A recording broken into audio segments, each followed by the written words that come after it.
आप देख रहे हैं Janwadi news top 20 sponsored by Shobhit university Meerut. Shobhit university, empowering nation through education. नमस्कार, स्वागत है आपका जनवाड़ी डिजिटल न्यूज की दुनिया में। मैं हूं आपके साथ अजीत आनंद। आइए नजर डालते हैं दिन भर की खास खबरों पर।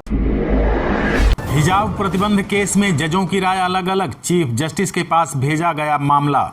शैक्षणिक संस्थानों में हिजाब पर प्रतिबंध को बरकरार रखने वाले कर्नाटक उच्च न्यायालय के आदेश को चुनौती देने वाली कई याचिकाओं पर सुप्रीम कोर्ट ने फैसला सुनाया। इस केस में दोनों जजों की एक राय नहीं बन पाई, इसलिए केस को आगे चीफ जस्टिस के पास भेजा गया है।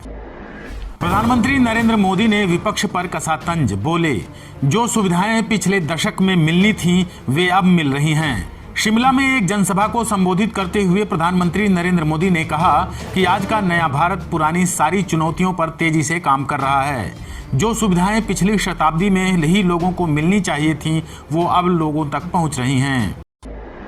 स्पाइस जेट के विमान की हैदराबाद में आपात लैंडिंग, गोवा से आ रहा था विमान, जांच जारी। गोवा से आ रहे स्पाइस जेट के एक विमान की बुधवार की रात हैदराबाद हवाई अड्डे पर आपात स्थिति में लैंडिंग कराई गई। डीजीसीए के अधिकारियों ने बताया है कि मामले की जांच चल रही है। 3000 की रिश्वत ले रहा था राजस्व अधिकारी, एसीबी को देखते ही बाइक उठाकर भागा। महाराष्ट्र के ठाणे जिले के एक गांव में रिश्वतखोर राजस्व अधिकारी एसीबी अधिकारी को देखते ही बाइक से फरार हो गया। बताया जा रहा है कि राजस्व अधिकारी ने जमीन मामले को सुलझाने के लिए रिश्वत की मांग की थी, जिसकी शिकायत एसीबी के पास पहुंची थी। संयुक्त राष्ट्र में चल रही थी यूक्रेन संकट पर चर्चा, पाकिस्तान ने उठाया कश्मीर का मुद्दा, भारत ने जमकर लताड़ा। संयुक्त राष्ट्र महासभा में यूक्रेन संकट पर बहस के दौरान पाकिस्तानी राजनयिक मुनीर अकरम कश्मीर की स्थिति से तुलना कर रहे थे। इसके बाद संयुक्त राष्ट्र में भारत की स्थायी प्रतिनिधि रुचिरा कंबोज ने पाकिस्तान को जमकर लताड़ लगा दी। WHO ने दुनिया भर को किया आगाह, मंकी पॉक्स वायरस से रहें सावधान। दुनिया भर में मंकी पॉक्स के मामलों में जबरदस्त बढ़ोतरी देखी जा रही है। विश्व स्वास्थ्य संगठन के मुताबिक वैश्विक स्तर पर मंकी पॉक्स से जुड़े मामलों की संख्या 70,000 के पार पहुंच चुकी है। WHO ने चेतावनी दी कि पूरी दुनिया को इस वायरस की वजह से मुश्किलों का सामना करना पड़ सकता है। IAS समीर विश्नोई सहित 3 मनी लॉन्ड्रिंग में गिरफ्तार, कलेक्टर रानू साहू से होगी पूछताछ। छत्तीसगढ़ में पिछले 3 दिनों से जारी ईडी की कार्रवाई के बीच IAS अफसर समीर विश्नोई सहित 2 कोयला व्यापारियों को गिरफ्तार कर लिया गया है। कोयला व्यापारियों में सूर्यकांत तिवारी के चाचा लक्ष्मीकांत तिवारी और सुनील अग्रवाल शामिल हैं। वहीं सूर्यकांत तिवारी फरार बताया जा रहा है। IMF चीफ ने हिंदुस्तान की तारीफ में पढ़े कसीदे, बोले भारत में 10 ट्रिलियन अमेरिकी डॉलर की अर्थव्यवस्था छूने की क्षमता।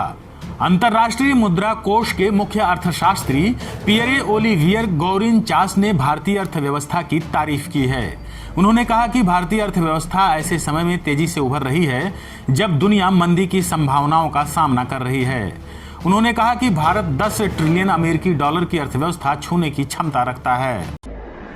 अभिनेत्री कनिष्का सोनी ने साजिद खान पर लगाए गंभीर आरोप, बोली मेरे साथ की ऐसी हरकत जिसे बताने में शर्म आए। अभिनेत्री कनिष्का सोनी ने निर्देशक साजिद खान पर आरोप लगाते हुए कहा कि काम के बदले इनकी कुछ शर्तें होती हैं जो बहुत घिनौनी हैं। कनिष्का ने यहां तक कहा कि मुझे डर लगता है कि ये लोग मुझे मार न दें। कनिष्का ने सलमान खान पर भी सवाल उठाया और कहा कि जो लोग लड़कियों का हैरेसमेंट करते हैं, मारते पीटते हैं, वह उन्हें शो में एंट्री कैसे करने देते हैं। सिद्धार्थनगर जिले में बूढ़ी राप्ती नदी पर बना बांध टूटा, 20 से ज्यादा गांव हुए जलमग्न।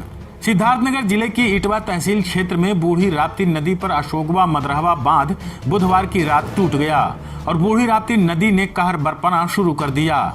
बताया जा रहा है कि 20 से ज्यादा गांव जलमग्न हो चुके हैं। इससे लोगों में दहशत और प्रशासन के खिलाफ आक्रोश है। आप देख रहे हैं Janwadi news top 20 sponsored by Shobhit university Meerut. Shobhit university, empowering nation through education. Yogi cabinet ने इलेक्ट्रिक व्हीकल नीति को दी मंजूरी, 10 लाख रोजगार के खुलेंगे अवसर। मुख्यमंत्री योगी आदित्यनाथ की अध्यक्षता में हुई कैबिनेट बैठक में नई इलेक्ट्रिक वाहन विनिर्माण और गतिशीलता नीति 2022 को मंजूरी दे दी गई है। अब इलेक्ट्रिक वाहनों की खरीद पर भारी सब्सिडी दी जाएगी। करीब 10 लाख लोगों को रोजगार भी मिलेगा। सपा 21 अक्टूबर को पूरे यूपी में करेगी श्रद्धांजलि सभा का आयोजन। प्रदेश अध्यक्ष ने जारी किया निर्देश। समाजवादी पार्टी की तरफ से पूरे प्रदेश में 21 अक्टूबर को श्रद्धांजलि सभा का आयोजन किया जाएगा। इस मौके पर पार्टी संरक्षक मुलायम सिंह यादव को श्रद्धांजलि दी जाएगी। प्रदेश अध्यक्ष नरेश उत्तम पटेल ने पार्टी के पदाधिकारियों को निर्देश जारी कर दिया है। एनजीटी ने दिल्ली सरकार पर लगाया 900 करोड़ का जुर्माना, नहीं हुआ कचरे का निस्तारण। नेशनल ग्रीन ट्रिब्यूनल एनजीटी ने दिल्ली की 3 लैंडफिल साइट से कूड़ा न उठा पाने पर दिल्ली सरकार पर 900 करोड़ रुपए का जुर्माना लगाया है। न्यायमूर्ति आदर्श कुमार गोयल की अध्यक्षता वाली पीठ ने कहा कि स्वास्थ्य की रक्षा न कर पाने के लिए दिल्ली सरकार के स्वास्थ्य विभाग और दिल्ली नगर निगम दोनों जिम्मेदार हैं। जम्मू संभाग के रामबन जिले में बड़ी आतंकी साजिश नाकाम, 3 आईईडी बरामद, मौके पर बम निरोधक दस्ता मौजूद। जम्मू संभाग के जिला रामबन में सुरक्षा बलों ने बड़ी आतंकी साजिश को नाकाम किया है। रामबन के गूलवन क्षेत्र में सुरक्षा बलों को एक संदिग्ध बैग में से 3 आईईडी बरामद हुई है। इसके बाद बम निरोधक दस्ते को मौके पर बुला लिया गया है। विश्व दृष्टि दिवस पर मिली चौंकाने वाली जानकारी, मोबाइल लैपटॉप आंखों को कर रहे हैं कमजोर। आंखें कुदरत की अनमोल देन हैं, लेकिन इस अनमोल तोहफे को हमारी आदत में शुमार हो चुका मोबाइल लैपटॉप नुकसान पहुंचा रहा है। पढ़ाई लिखाई की उम्र में ही बच्चों की आंखों पर चश्मा दिखाई देने लगा है। एमडीए ने शुरू किया शहर का ड्रोन सर्वे, गली गली खोजेंगे अवैध निर्माण। मेरठ विकास प्राधिकरण ने अवैध निर्माण पर अंकुश लगाने की शुरुआत की है। इसके लिए किराए पर ड्रोन के जरिए गली गली अवैध निर्माण खोजे जाएंगे। गुरुवार से इस अभियान की शुरुआत कर दी गई है। कमिश्नर सेल्वा कुमारी जे के आदेश पर 4 ड्रोन 4 दिन के लिए किराए पर लिए गए हैं। राजू श्रीवास्तव के परिजनों से मिले मुख्यमंत्री योगी आदित्यनाथ। सीएम ने परिजनों से हास्य अभिनेता के संस्मरण किए साझा। मुख्यमंत्री योगी आदित्यनाथ ने आज गुरुवार को लखनऊ में मुख्यमंत्री आवास पर प्रसिद्ध हास्य अभिनेता राजू श्रीवास्तव के परिजनों से मुलाकात की। मुख्यमंत्री ने उनके परिजनों के साथ राजू श्रीवास्तव के संस्मरण साझा किए। उनकी पत्नी शिखा श्रीवास्तव ने राजू के कार्यों को आगे बढ़ाने में मार्गदर्शन के लिए निवेदन किया। आज 16 श्रृंगार कर अपने चांद का दीदार करेंगी सुहागिनें। चंद्रोदय से पहले महिलाएं करेंगी पूजन।